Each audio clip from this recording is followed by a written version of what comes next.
Hi there. So, our research proposal was on demographics and sex trafficking. So, this was by Kayla Zooks and myself, Maddie Scribner. So, for our statement of the problem, we focused on an individual's demographic and their correlation to exposure and their involvement of sex trafficking. So, we wanted to look into how one's demographic or where they're living can increase the risk of sex trafficking. And so, sex trafficking is coerced sex, it is forced labor, or acts of servitude. And it's even reported in the National Human Trafficking Hotline that there were 11,500 human trafficking instances in 2019 alone. So, as you can tell, it is a very large issue. Something that we wanted to see is if one's population or living situation has anything to do with that. And so some societal implications based on demographics that we discussed and will be discussed in some slides ahead is economic declines, mental and physical health disparities, criminal rate, at-risk youth, and technological exposure. So in our hypothesis, we cover a lot of this.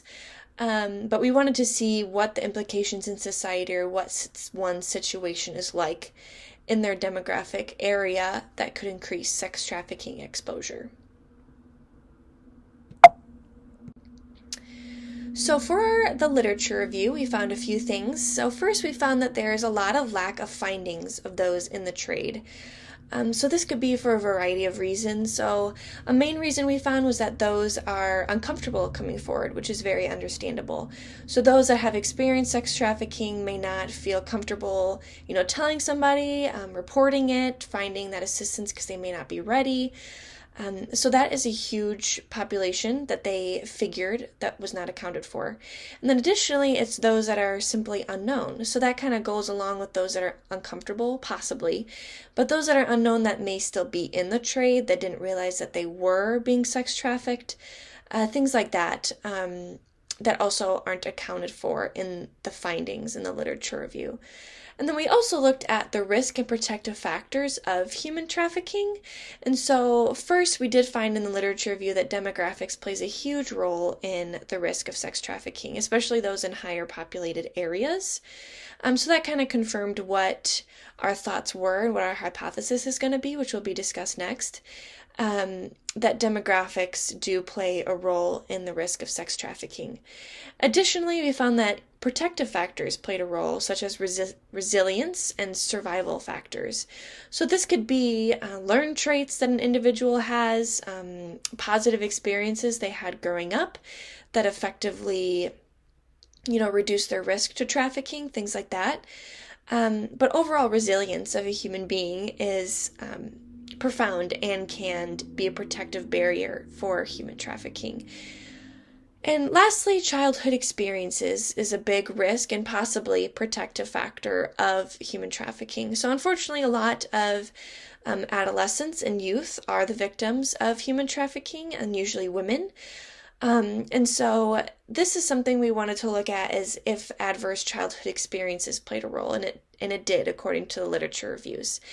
And so these adverse childhood experiences include, maybe living in single-parent households, divorce rates, domestic abuse in the house, and things like that. This can also be not attending school. It could be being involved in, criminal activity, owning weapons. Maybe they have experienced neglect or abuse, either physical, emotional, any type of abuse is a risk factor for human trafficking.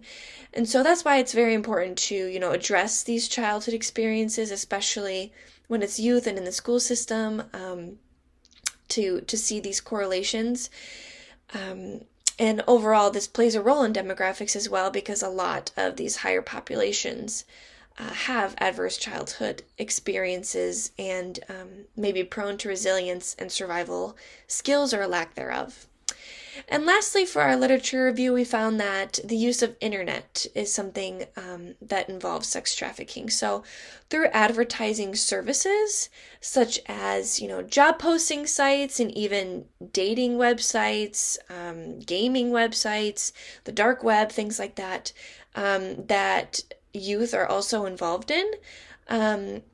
and maybe those links that you're not entirely sure if you should click on. Those are things that sex traffickers have found a gateway to, and law enforcement in our literature review said that it has replaced visible prostitution. So this is a great risk for sex trafficking as well that was discovered in our literature review. And so next we came up with the 3 hypotheses. So first, our hypothesis was communities with higher populations have an increased risk and trend of sex trafficking.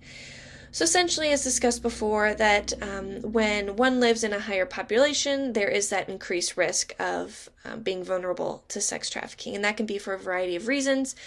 So it can be because of the increased criminal rates in higher populations. There's a lack of policing efforts.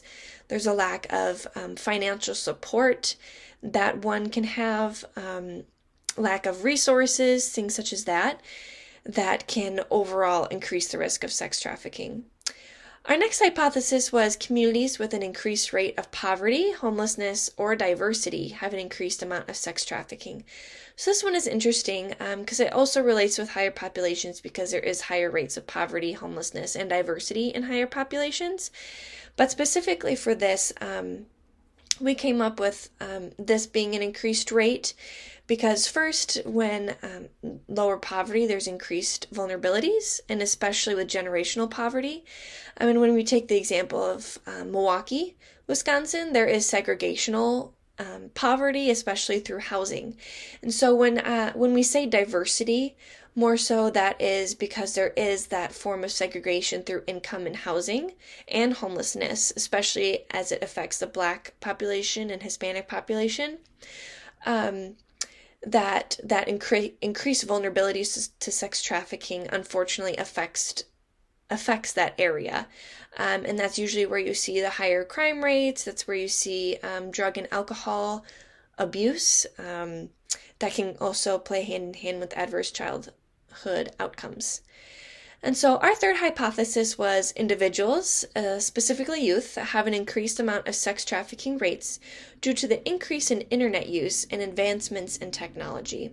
So essentially this one's pretty self-explanatory, but the increased use of the internet, a lack of safeguards, a lack of knowledge of how to maybe use the internet, of what links you should click on, a lack of education knowing how to work the internet, things like that. But then also just the risk of being on the internet, of clicking things that you didn't realize were, a gateway to sex trafficking, or even simply being involved in it through dating websites, meeting up with strangers, things like that.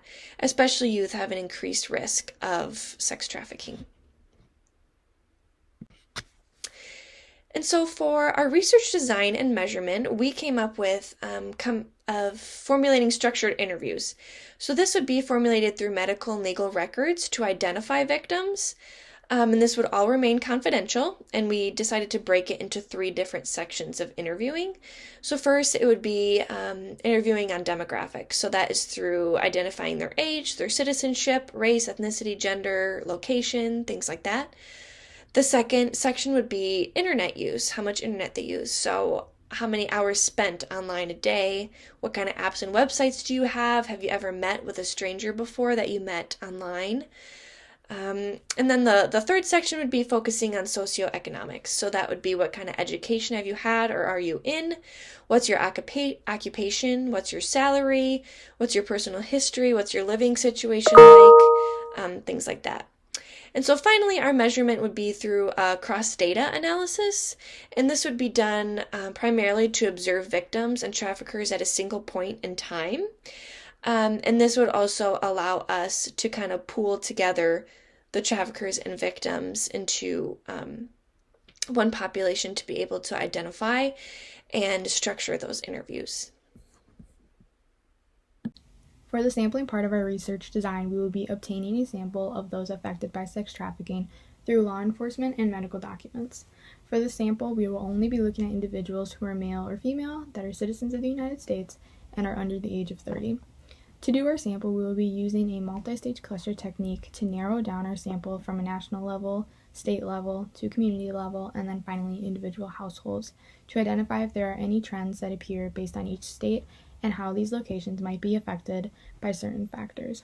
By narrowing the search into counties and households, we can then also study if there is an increase or decrease near some schools, educational systems, low-income housing, and college campuses.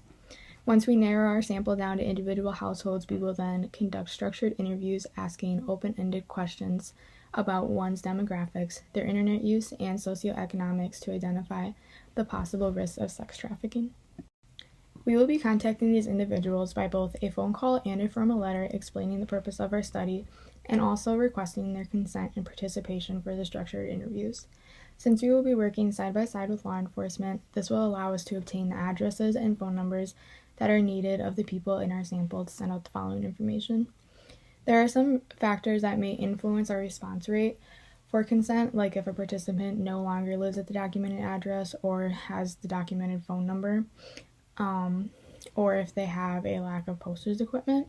To reduce these risks, we will provide a separate envelope within the envelope that we send out with an accurate return label and postage stamp for participants that may not have access to these things.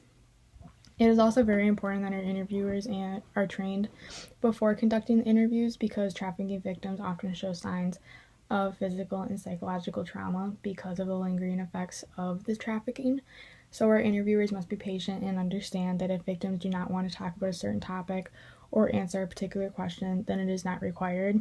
This is a crucial part in maintaining our participant sensitivity.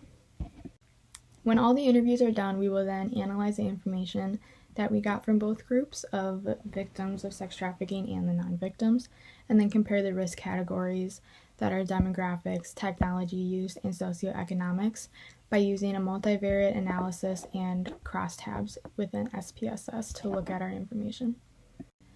So in conclusion, the impacts of our study, if it is done efficiently, we will be able to determine what may make someone more at risk of being victimized of sex trafficking in the United States.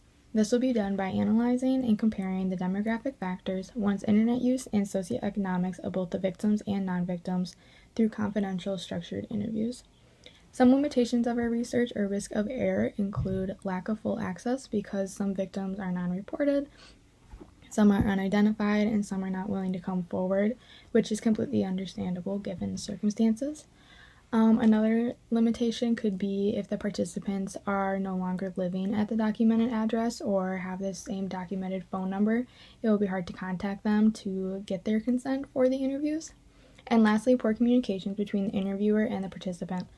If the questions are not asked properly, then it will negatively impact the quality of our study. I would just like to thank you for your time, and by conducting this research, we will be one step closer to reducing the rates of sex trafficking in the United States. Thank you.